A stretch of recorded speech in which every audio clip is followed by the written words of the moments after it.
At Oakville Sheridan College, fourth-year media student Carson Flemons, one of many feeling the end-of-semester pinch. Well, we're already stressed.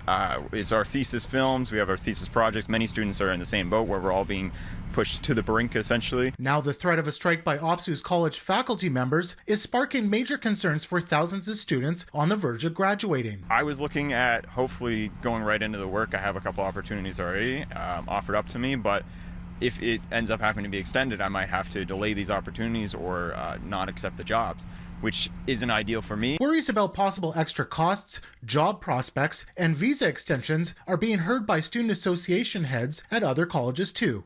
It's been a mix of emotion, frustration, anger, sadness. We cannot even be a part of this conversation. If you want to strike, you should be also talking to the people who actually fund this organization and give us a seat so you can hear our opinions. Imagine the last 2 years, how they have been. It's so many unknowns, stressful.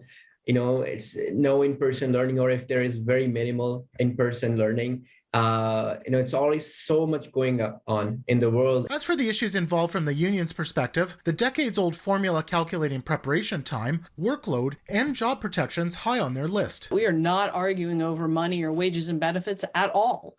There's no disagreement on that. If we were in this for money, that would be one thing. We're not. What we're looking for are improvements to the quality of education. OPSEU Bargaining Unit Chair J.P. Hornick says the unit has been working to rule for 3 months. A point of contention between the union and the College Employer Council, the body negotiating on behalf of Ontario's 24 public colleges, is how a deal can be settled given differences. Hornick saying they've been pushing to send all the issues to binding arbitration without luck. No tricks. No hiding anything. Send it to an expert third-party arbitrator. All they have to do is agree. If they say yes, there's no strike. Graham Lloyd is the CEO of the council. He says they wanted a 2-year extension of the existing contract with 1% annual salary increases and agreed for a review on workload issues. We want to provide certainty for the students.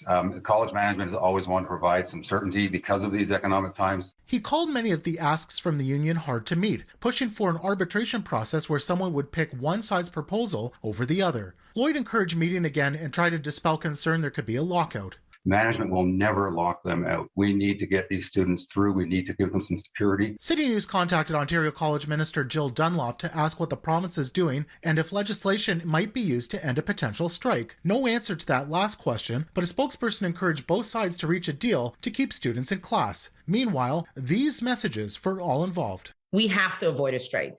We must. Students must finish their semester with no further disruptions. And know that you both have different asks at this point, but students are the ones that are suffering. In Toronto for CityNews, I'm Nick Westoll.